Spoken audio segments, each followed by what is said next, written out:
Alam mo ba na ang Amazon ay nagtatayo ng pinakamalaking warehouse nito sa Asia at ito ay sa Pilipinas? Matatagpuan sa gitna ng Southeast Asia, ang Pilipinas ay mabilis na umuusbong bilang isang game changer sa larangan ng global logistics. Sa strategic location nito, mahuhusay na manggagawa at mabilis na lumalagong ekonomiya. Nakuha nito ang atensyon ng isa sa pinakamalaking kumpanya sa mundo, ang Amazon. Ang tech giant ay gumagawa ng isang malaking hakbang sa pamamagitan ng pagtatayo ng pinakamalaking warehouse nito sa bansa.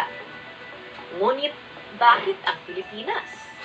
Anong mayroon sa tropical na bansang ito para maging perfect choice para sa malaking proyekto ng Amazon? Bago po natin sagutin ang mga tanong na yan, inaanyahan ko po kayo na i-like ang video na ito dahil isa po yung napakalaking tulong para sa aming mga content creator. Maraming salamat po.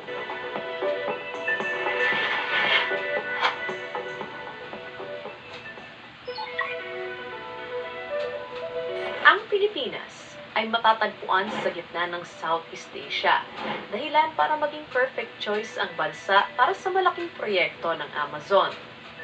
Nangangahulugan ito na ang lokasyon ng bansa ay ilang oras lamang ang layo mula sa mga merkado tulad ng China, Singapore at Malaysia. Ang strategic location na ito ay nagbibigay sa Amazon ng madaling access sa ilan sa mga pinakamabilis na lumalagong merkado ng e-commerce sa buong mundo. Ang pagiging malapit sa pangunahing international shipping route ay nagdaragdag din sa halaga ng Pilipinas bilang isang distribution center. Ang advantage na ito ay nagpapahintulot sa Amazon na makapaghatid ng mga produkto ng mas mabilis at sa mas mababang halaga para sa milyong-milyong consumers sa rehiyon. Sa pamamagitan ng mabilis na transit time, ang kumpanya ay magbibigay ng mas mahusay na serbisyo at matutugunan nito ang tumataas na demand para sa e-commerce.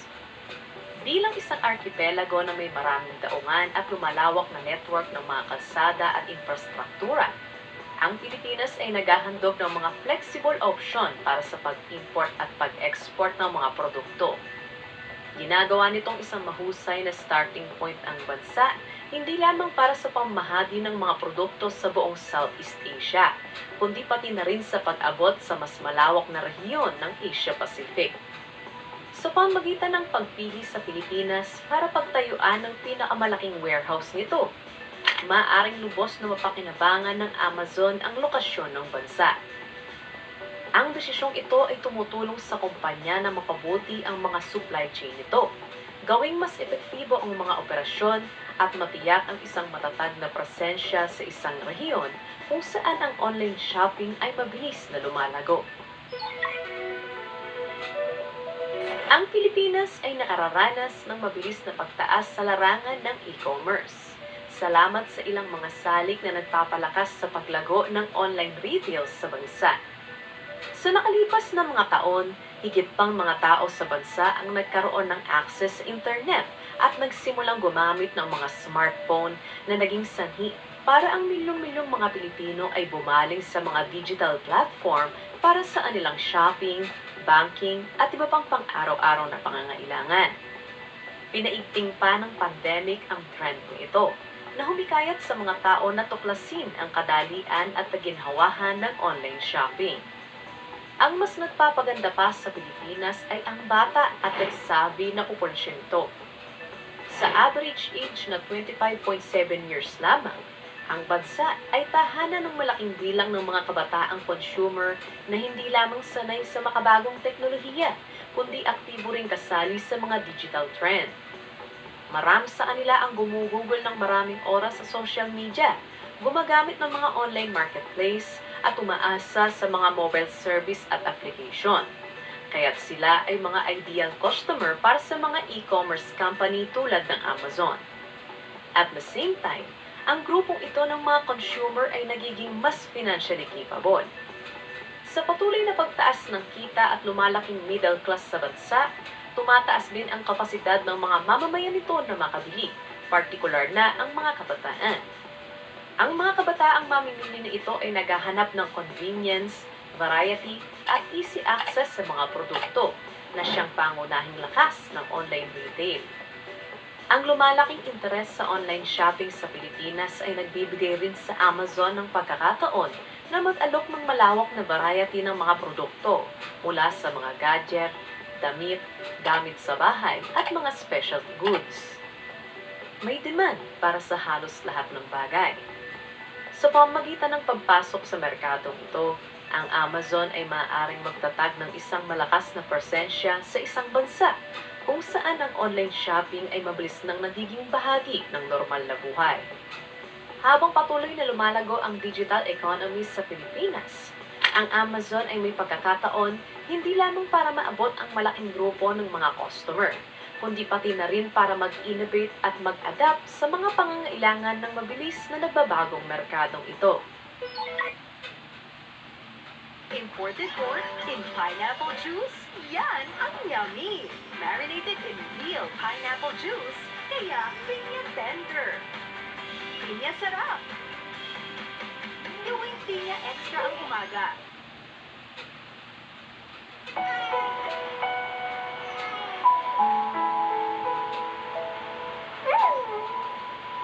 May mga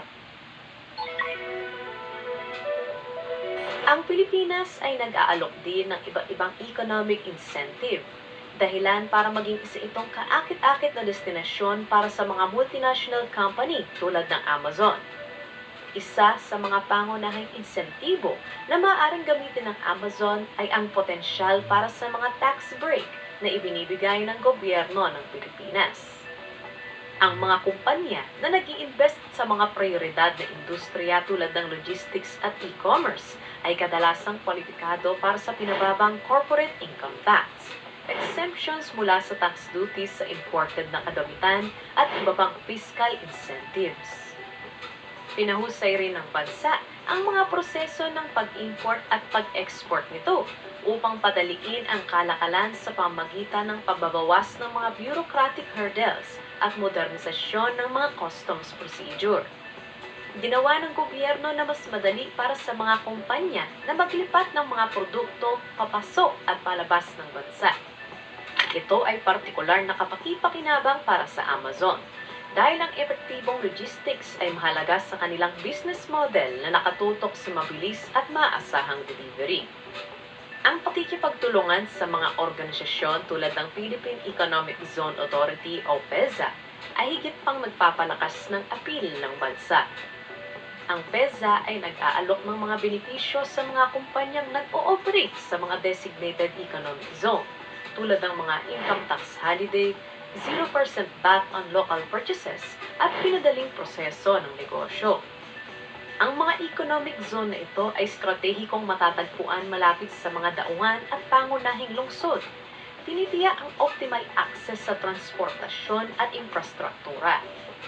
Dagdag pa rito, aktibong sinusuportahan ng gobyerno ang mga public-private partnership na makakatulong sa Amazon na magtatag ng matibay na operasyon sa pamamagitan ng mga joint projects sa infrastructure development, digitalization at workforce training. Ang mga kolaborasyong ito ay lumilikha ng win-win senaryo na kapwa pakikinabangan ng kumpanya at ng lokal na ekonomiya. Sa pamamagitan ng paggamit ng mga economic incentive na ito, maaaring pababain ng Amazon ang halaga, pagbutihin ang efficiency ng operasyon at makapagtatag ng pangmatagalang presensya sa Pilipinas.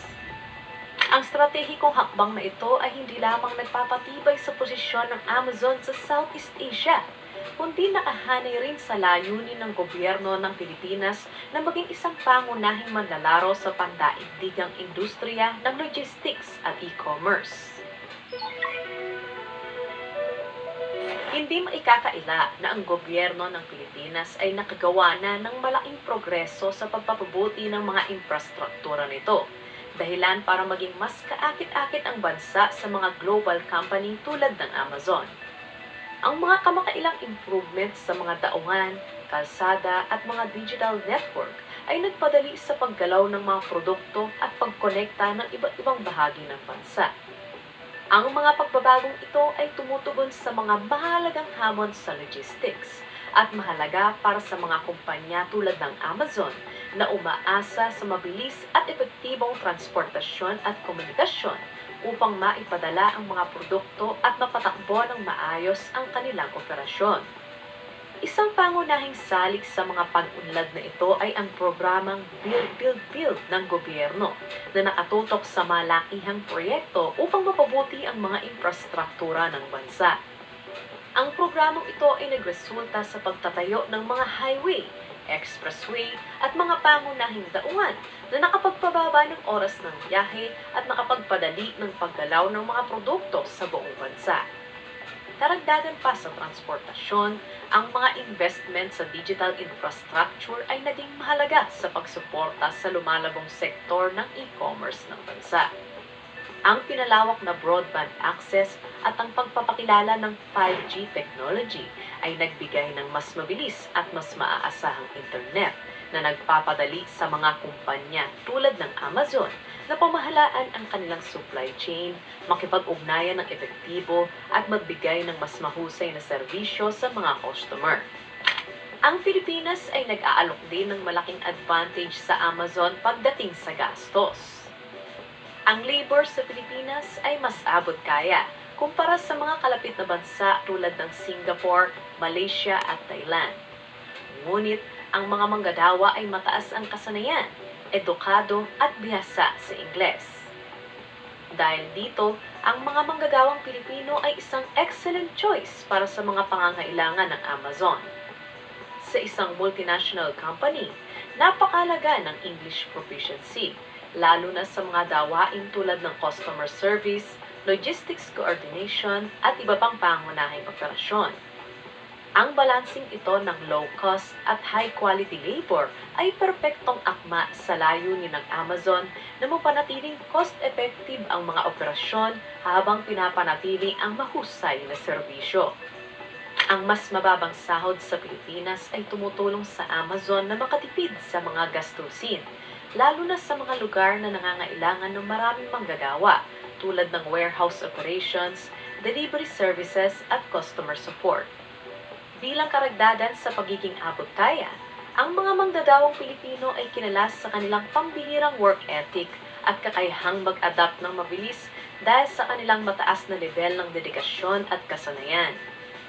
Sa pamamagitan ng pag-take advantage sa pinabuting infrastruktura at abot kayang skilled labor, mapapahusay ng Amazon ang supply chain nito, mababawasan ang mga gastos at magbibigay ng dekalidad na serbisyo sa mga customer nito.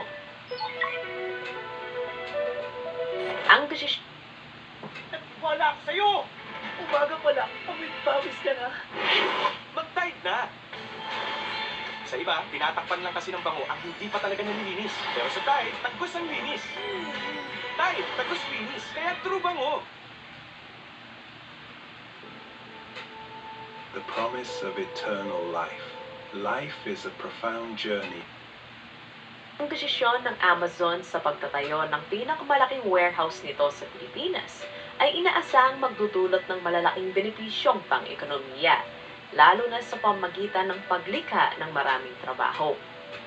Ang pasilidad ay mangangailangan ng marami at iba't ibang uri ng mga manggagawa, kabilang na ang para sa mga gawaing bodega, delivery drivers, customer service at iba pa. Bukod pa rito, ang presensya ng Amazon ay maaring humimok ng higit pang mga investment sa lugar na magdudulot ng pagputi ng mga infrastruktura at serbisyo na magpapahusay naman sa kalidad ng buhay ng mga tao sa nakapaligid na komunidad. Ang pagtutok ng Amazon sa sustainability ay maaaring magkaroon ng positibong epekto sa Pilipinas. Maaaring itampok ng bagong warehouse ng Amazon ang mga green initiative tulad ng mga solar panel at mga energy-efficient technology upang mabawasan ang epekto nito sa kapaligiran. Ang bagong warehouse ng Amazon sa Pilipinas ay isang estratehikong hakbang upang makipagkompetensya sa iba pang e-commerce giants, lalo na ang Alibaba sa Southeast Asia. Habang patuloy na lumalago ang online shopping sa rehiyon, ang kompetisyon para manguna sa merkado ay patuloy ring tumitindi.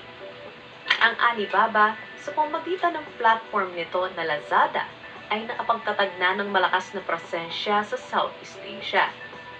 Sa pamamagitan ng investment sa Pilipinas, layunin ng Amazon na hamunin ang dominasyon ng Alibaba sa pamamagitan ng pag-aalok ng mas mabilis na delivery, mas malawak na seleksyon ng mga produkto at mas mahusay na access sa e-commerce platform nito. Ang Pilipinas na may lumalaking digital population ay nakikita bilang isang mahalagang battleground para sa pangingibabaw sa e-commerce sa Southeast Asia.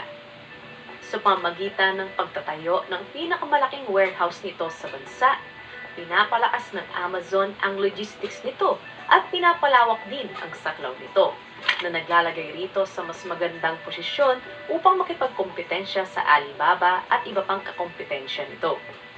Ang investment ng Amazon sa infrastruktura at teknolohiya ay magbibigay rito ng competitive edge sa mabilis na umuusbong na merkadong ito.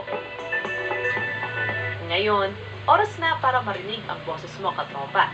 Ikaw, naniniwala ka ba na malaki ang maitutulong ng proyekto ng Amazon sa ekonomiya ng Pilipinas? Comment lang ang iyong opinion sa comment section below.